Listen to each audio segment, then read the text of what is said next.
What up, everybody? Happy Sunday. We are back with another episode of the IW Sideline Scoop. Today, like I said, is Sunday, September 14th. I won't get my date wrong again, like one of my first videos. Today, we're going to be doing week 2 picks. We got games in about an hour and a half here. Of course, Green Bay already played on Thursday. Probably not going to, unfortunately, I don't know. I might not be able to do every single game of the week, but I like to do Sunday games at least for sure. And then we got Monday games as well. Thursday just kind of creeps up pretty fast. It's hard to get all the picks through in that. But if you saw, I did a recap of the Packers game. Go check that out. So last week I did my week 1 picks here. I'd just like to have this kind of recorded here so I can kind of get an overall record of what I got. I've always wanted to do something like that. Week 1 I only had 3 wrong. Not too bad out of about 15 games. I picked Miami over Indianapolis. Of course, Miami had the most disappointing game for their fans, looking like absolute dog shit against Indianapolis. And then I picked the Texans to win the Rams. Of course, they lost. And then I picked Chicago to beat Minnesota. They looked like they had it, but they did not. Minnesota came back to win that one. So, not too bad. I got three games wrong. Kind of some easy games to pick week 1. Some really good games, for sure, some good matchups, but some fairly easy pickers.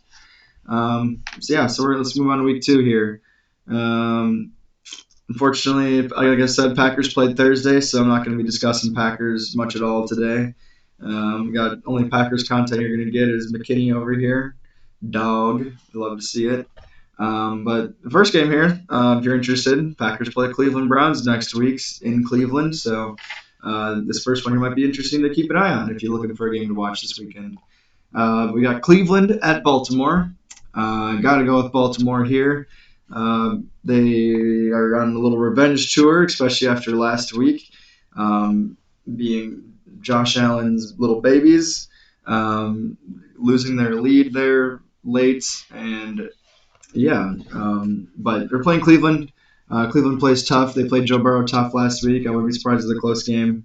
But Baltimore has some shit to figure out, and they are a good team. So I'm going to go Baltimore there. And then we got Jacksonville at Cincinnati.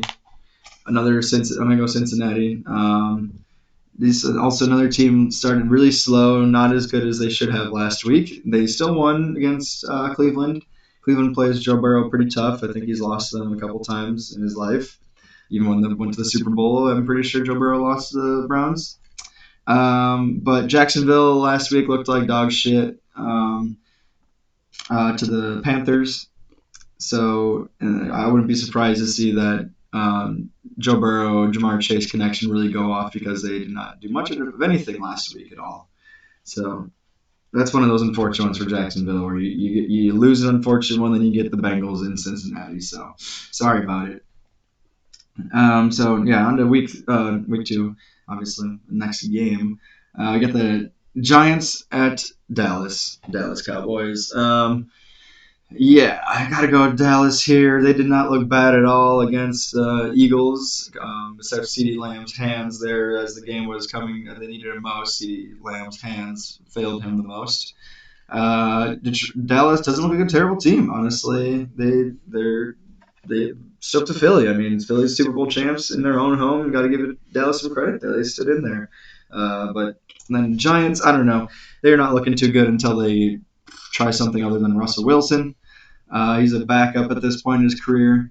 I wouldn't be surprised if Jackson Dart or Jameis Winston come into this game and maybe make it interesting. But Dallas until that happens. Then we got to go to Detroit. Hate watch of the week. Ding, ding, ding, ding, ding. It's Chicago at Detroit. So if you're looking for one to watch, obviously without Green Bay, this is probably going to be on your TV screens here in the Midwest. Detroit and Chicago both coming off some not so great losses last week. Chicago, of course, they had it in the bag, and then they failed at the very last minute to the Minnesota Vikings, hilariously.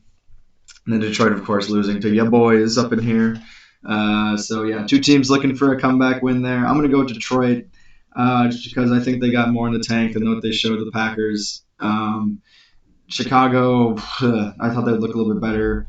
They had that one opening drive touchdown and then not much after that. Minnesota's phenomenal defense, but man, you would expect more from a Ben Johnson team with all that damn hype coming in. But shit, it could be a good game.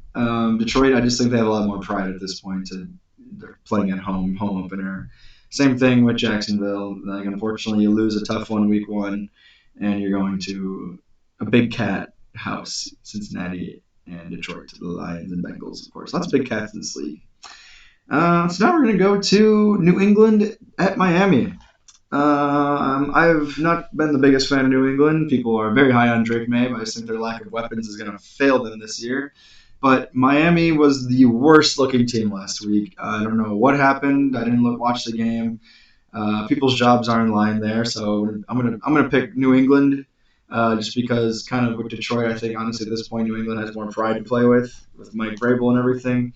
Miami, I can see them winning because it's early, but people's jobs are in jeopardy in Miami. Mike McDaniels, wouldn't be surprised if he was fired sooner than later. The team has just been playing uninspired football for over a year. Tyreek Hill over, I can't remember what it was, something crazy without 30 yards in a game. It's like a year. He's at 30 yards in a game. He's cooked. They're cooked. They're cooked. Got to go with New England here. That's also the first away team I picked so far to win a game. And I'm going to go with a couple more here. San Francisco, I'm going to pick them to beat New Orleans in New Orleans. New Orleans looked a little bit better last week, but I still think they will most likely finish for the worst record in the league. They're lucky this week, though. They could sneak a win because San Fran is missing Brock Purdy. George Kittle's out. And yeah, so that's, of course, Brock Purdy is their quarterback. But God, I just think even honestly, if the Saints are going to win any games, this would be a game for them to win. But I think honestly, a Kyle Shanahan coach team with Mac Jones and a healthy-ish Christian McCaffrey could still beat New Orleans because they're just that bad. Yeah, so San Fran there. And then we got Buffalo at the New York Jets. Buffalo looked pretty well. It's kind of a tale of two stories, I guess. The first half, they were scoring points. Second half, they're scoring points, but their defense, holy shit, they were letting fucking anybody walk through them. It was insane.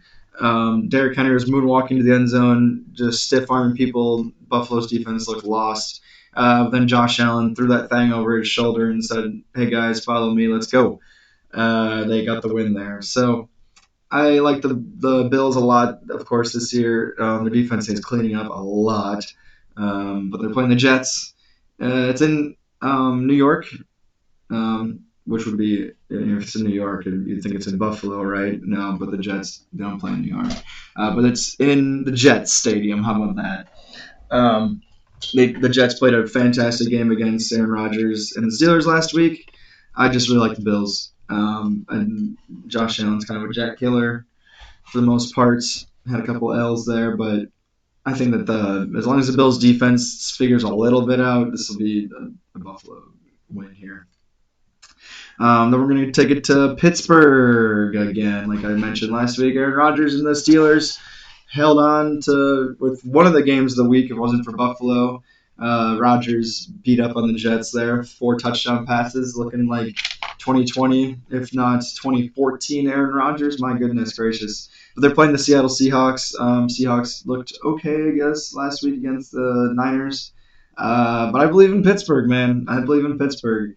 I don't know how far they'll go, but I think as long as their grandpas on the team are healthy, then they'll keep winning. So we're going to got Pittsburgh 2-0 there. We're going to move to the 3 p.m. games. Those are all the nooners. So these are coming at you in about for 5 hours or so here from the time I'm recording this. First one, we got the LA Rams at the Tennessee Titans. It's going to be a nasty uniform matchup if you're into that kind of thing. But you got to go with the Rams here. Tennessee also one of those, could be threatening for one of the worst records this year. Cam Ward looked pretty good, though, last week. But it's kind of another thing with New England. It's decent young quarterback, but he's dealing with high school wide receivers right now. So I got to go with the Rams. They're tough defense. They held C.J. Stroud with 9 points last week, so see if they can keep that up. Then we got the Carolina Panthers at the Arizona Cardinals. I'm going to take the Arizona Cardinals here. Another home team. I don't know. I could see Carolina kind of squeezing this one out. I don't hate Bryce Young this year, but he also did not look very good last week. And Arizona playing at home, they just got more playmakers. Trey McBride, Kyler Murray, Marvin Harrison, of course, James Conner. Yeah, it's just the firepower is just going to be probably too much for Carolina. Their defense is still horrible. They've been bad for years. Fix that shit. um, and we're going to move on to going to Indianapolis. We got Denver at Indianapolis. Uh, yeah, two teams that came out swinging in different ways, and I think their fans thought this offseason. Denver had multiple turnovers the first half. Bo Nix looked a little shaky. He was not happy after the game, but they ended up with the win. And then the Colts, people thought they would be horrendous.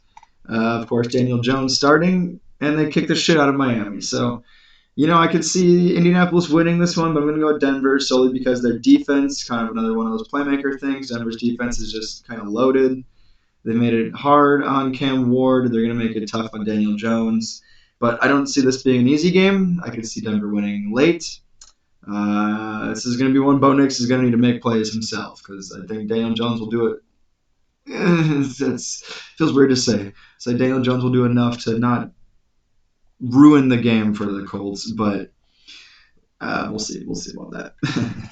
And then we're going on to something that might be game of the year potential. Schedule makers on their shit for this one. Rematch of the Super Bowl from last year.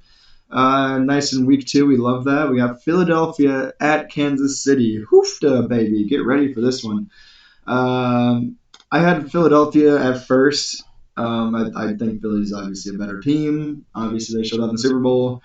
But this is kind of one of those pride things. I think Kansas City opening at home, we're gonna might see some bullshit towards the end just to kind of help the Chiefs.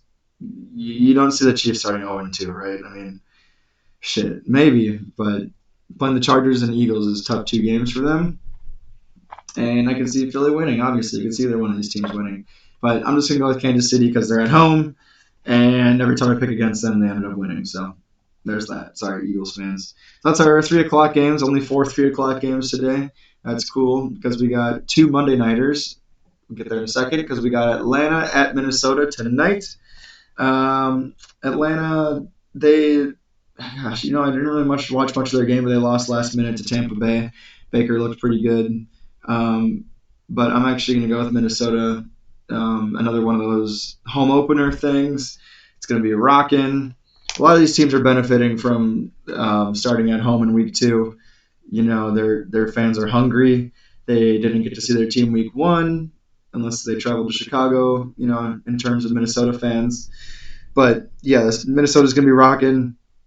And Atlanta, they played last year. They scored like 3 points against Minnesota. It's one of those things where it's a good team, but you're going against a good defense and a good stadium in prime time. So, fortunately, Atlanta, you're probably going to take the L. But it's J.J. McCarthy, so who knows? Maybe that last week was his first time Magic, and they lose the rest of their games. That'd be hilarious, but I doubt it. But I'm going to go with Minnesota. I know, it feels gross to say. Speaking of Baker Mayfield, like I mentioned, they're going to, and I also mentioned these 2 Monday nighters. Baker and the Buccaneers are going to Houston on Monday to face the Texans. I'm going to go with Tampa Bay. Once again, another one of those rocking home crowd things. Houston looked like shit last week, only scored 9 points. Tampa Bay looks a lot better, but it's one of those Monday nighters. Baker does pretty good in End of the Lights, but shit, we'll see. I don't know. I like Houston. I just expect them to kind of get more than 9 points, And then about the same time, a late West Coast kind of game, we got the LA Chargers at the Las Vegas Raiders. So I'm going to go with the Chargers in that one. The Raiders, I guess I still think of them as a team of last year. They are a lot different than that with Geno Smith and Ashton Genty. This is a divisional game, so it could come down to the wire, be a tight one. These are usually hard-fought battles, like we all know. But the Chargers, I think, are on a mission. We're seeing a different swagger from Justin Herbert right now. His coach believes in him. He believes in his coach. How can you not believe in a Harbaugh? I'm sure some of you do, but some of you don't, I guess. I don't know. But, yeah, I'm going to go with the Chargers there. I like their team a lot. Honestly, they're pretty well rounded. So that is all the games there. We'll see what I wind up with. I appreciate anybody who is checking in and tuning in here. Hopefully, you saw my video recapping the Packers game. Dominating performance so far from Green Bay. Of course, I would have picked the Packers to win that one. So, I mean, it's hard for me to ever pick against them. That's why I try not to bet against the Packers because it makes me sad when I bet against them and they win, and it makes me sad when I bet for them and they lose. So yeah, good game by the Packers. Micah Parsons showed up again, of course. Offense, defense, special teams. But that's in the past. We got Cleveland coming up next week. We're going to be playing Joe Flacco. And if, like I said, you're interested, check out the Browns at Ravens game because we're playing the Browns next week. That's going to be just about all for me today, everybody. I appreciate anybody for tuning in. I'm going to keep saying I'm still working on this channel here. I know this is kind of the best I've given you all so far, but we're going to keep this thing rolling because I like to do this kind of stuff. I think it's fun. And who knows where it'll go. Maybe nowhere. Most likely nowhere. But shit, who knows. Y'all have a great weekend. Crush your work week. The weekend's basically over, so have a great week. We'll see you on Thursday. I won't see you on Thursday. I mean, might do a little preview show. Maybe since the Packers don't play Thursday, I'll do my predictions on Thursday, actually. We'll see. I don't know. Just keep fucking with me, y'all. I appreciate you. Keep rocking. Let's go. Go, Pack, go. Own your week. Love your loved ones. And be good. Have a good day, y'all.